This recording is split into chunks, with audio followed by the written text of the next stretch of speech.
kind of what it was. And he's been truthful from the beginning. And we fell asleep on the phone for 3-4 months of us first getting together. So for us to fall asleep on a regular night and then to wake up to chaos in the morning was like, oh shit. I would say that's how we found out, because y'all was on the damn phone. But that had been going on for 3-4 months. And that wasn't just at night. We talked from sun up to sundown. So that, like I said, that's what shocked me, because I was like, oh hell, what the heck? Because if we go to sleep on the phone for 4 months every night, and the phone is saying it's 4 hours, 3 hours, whatever hours on the phone, you don't think that one day you're gonna wake up to that, you know? So that's what threw me off. But hey, at the end of the day, look, women are women. I don't know what else to say. Like I don't have any ill will toward any women, and I don't have any ill will toward her. You know. So y'all haven't spoke or nah? Nah, I mean she made her post and whatever, and that was about it. My man is minding his business. He's where he's at. He's where he's at. We're not together all the time. We got 2 different careers. He's a rapper. I'm a boxer. I'm literally in camp. I don't travel when I'm in camp. You guys know I'm just very focused. Like I would go into like you guys know a bit about my business. We know, girl. We know, girl. Oh, my man's texting me. Pap love when I send him workout videos. I've told Papoose.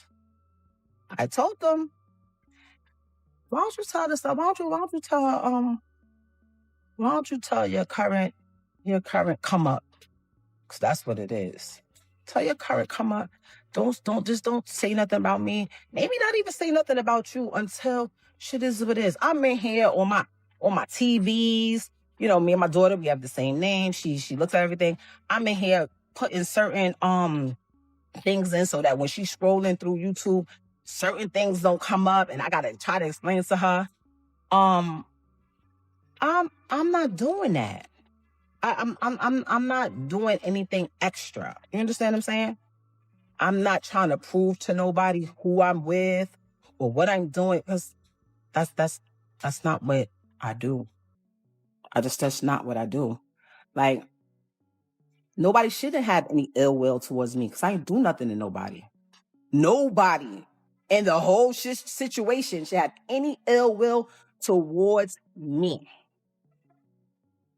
Nobody. I mean, you're just mad. You're punching the air. That my air. I've never breathed so freely in my life. Okay. I couldn't take it anymore. I said, hey, this ain't what it is. We can't keep doing this. We talking about people being truthful. Truthful?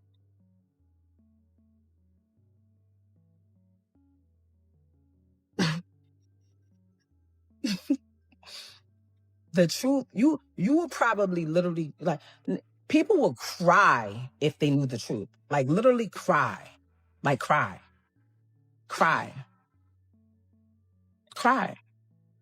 I look at it now, and I feel sorry for old girl. Like, I feel sorry for her. Because I know the circles that's being ran and wrapped around over there. Like, I would cry. I feel bad. Stop calling. This mess stopped being a quiet breakup the moment it exploded into the public eye. Once people started going live, one subtle hint turned into blatant messages.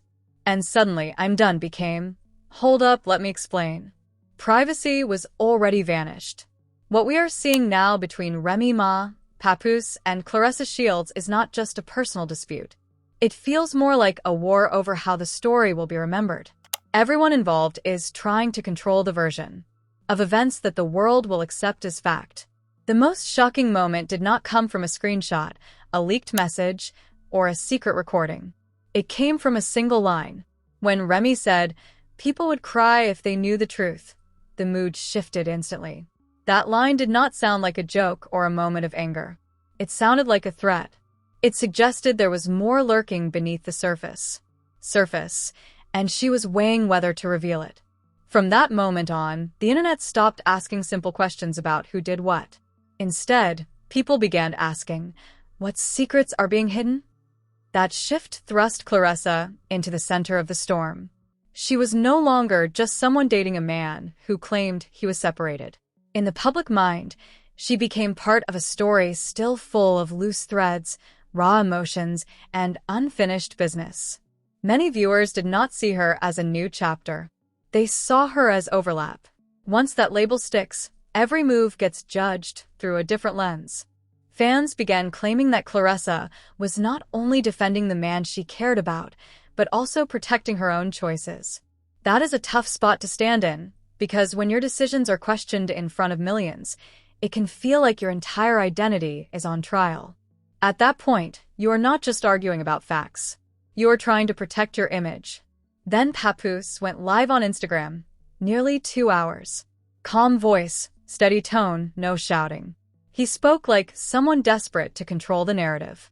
He said, "Remy crossed the line. She tried to pull me back in private." One sentence popped and spread like wildfire. "You called me yesterday trying to get back with me." That line did serious damage. It denied any wrongdoing on his side. At the same time, it painted Remy as emotional, hurt, and rejected. If people believed that version, then her words would sound like revenge instead of truth. The focus would shift away from him and land on her reaction. It was a masterful move to redirect attention. Remy didn't let that story slide. She fired back, saying she never wanted him back. Then she turned her attention squarely to Claressa.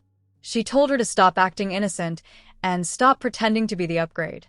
She used a word that cut deep, come up. That word wasn't about love. It was about status. It suggested that Claressa was gaining something from the situation. Whether it was attention, visibility, or a boosted profile. Now Claressa was no longer just stuck in the middle. In the eyes of many viewers, she became part of the drama. That's when she finally spoke out for herself. Her tone was not light or playful. It was sharp, worn, and exhausted. She started by saying she didn't even know where to begin. That opening alone told everyone she had been bottling things up. She denied that Papoose was her manager, a rumor circulating online. She described him as loyal and steady. She tried to lay out the timelines, separating dates, legal steps, emotions, and reality. But once people believe there is overlap, they often stop caring about the facts. They start looking for patterns instead. That is where things got messy. The idea that this was not the first time something like this had happened began to spread like wildfire. Began to resurface. Old rumors flared back to life. Stories about past relationships, alleged outside children, and connections during messy times resurfaced. Some of these claims were flat out denied. Some were walked back. But once the idea of a pattern enters public conversation, it becomes hard to erase from memory. People began to see Papoose in a completely new light. For years, he had been viewed as the loyal husband, the steady partner, the rock-solid supporter. Now, some started seeing him as someone who knew how to manipulate situations, someone who could keep emotional doors ajar without fully closing others. The question shifted from, is he loyal? To, is he just good at switching lanes? Claressa could feel that shift buzzing in the air. Her responses grew sharper. She made it clear she did not want to be treated as naive or dependent. She reminded everyone that she is a professional fighter. She stands on her own. She does not need to be propped up by anyone. One small online moment made things worse. A clip went viral where Papoose rated Claressa's cooking. It was meant to be light and fun, simple couple content, but the internet twisted it completely. People joked that he looked uncomfortable, like he was tiptoeing through his words. Whether fair or not, perception rules. That clip fueled a growing idea that Claressa was trying to make the relationship appear more solid than it really was. That is where the panic chatter came from. Not panic as in crying, but panic as in over-explaining every move. When someone feels their position slipping, they often talk too much, defend aggressively, and fight harder for a battle they can't control. The pressure can make every action feel weighted. Some fans went further, and the comments turned vicious. There were claims that crossed lines and painted Claressa as weak or manipulated. She pushed back strongly against that image. She said she was not broke, not dependent, and not being used. She made it clear she knows her worth. Remy, on the other hand, kept dropping hints that she had more to say. She suggested that if Claressa kept speaking, she would go even harder on Papoose. That kind of statement does double duty. It warns Claressa to stay quiet and signals that there is still unfinished business. Then people started digging into Remy's old interviews about co-parenting. She had spoken about how smooth everything was, how easy communication had been, and how present Papoose really was. That raised a new suspenseful question. If things were working like that, what suddenly shifted to make her go public now? Another old story resurfaced, a claim that Papoose once caught Remy in a compromising situation with someone else. That flipped the script again. Now, people were unsure who hurt whom first. Some said Remy had no right to be angry. Others said that story was just a smokescreen meant to confuse the situation and shift the spotlight. This is how public storytelling plays out. You do not always prove innocence. Sometimes you create enough chaos that no one knows what to believe. Claressa is standing in the middle of all of it, watching Remy go live, watching Papoose go live, seeing blogs update every hour, reading comments that call her foolish 1 second and strong the next. That kind of attention does not fade just because you say you are unbothered. She even hinted that she was reaching a breaking point. That does not sound like weakness. It sounds like sheer exhaustion. At this stage, the relationship itself almost feels secondary. The chaos has become the main show. Claressa has to decide whether standing beside him means standing inside constant fire. Remy has to decide whether going public is about telling the truth or holding control of the narrative. Papoose has to decide whether staying calm protects his image or makes him look coldly calculated. Feels like someone in this situation knows more than they're letting on. Someone is holding cards close to their chest. Someone else is waiting for the perfect moment. The question many people are asking is simple but loaded. Who will drop their seats that makes everyone switch sides? This is no longer about who spoke the loudest or who had the slickest comeback on a live stream. It's about timing, optics, and power. Once personal matters go public, the truth becomes messy. Silence starts to scream, explanations start to offend, and every move feels like evidence in a never-ending trial. There's also a deeper layer that many viewers are starting to notice. Fame warps how stories are told. When thousands of people are watching, every feeling becomes a performance, even if no one intends it. A simple message can explode into a headline. A private thought can become a viral clip. That pressure can push people to act in ways they normally would not. Some fans feel uneasy watching it all unfold. They say it feels like real lives are being weaponized for entertainment. Others argue that when you live in the spotlight, attention is part of the deal. Attention is part of the game. Both views exist side by side, and neither one is going anywhere. What makes this situation so gripping isn't just the names involved. It's the human drama. Pride, hurt, loyalty, and fear are all playing their parts. Each person is trying to protect something. For Remy, it may be her legacy and family.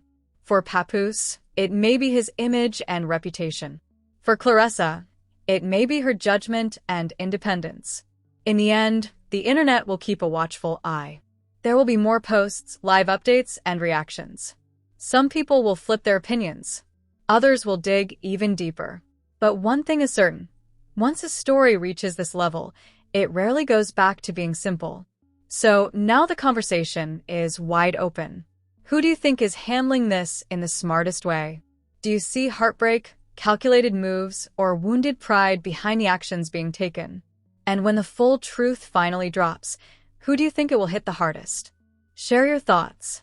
This story is still unfolding, and every reaction adds another explosive line to the page.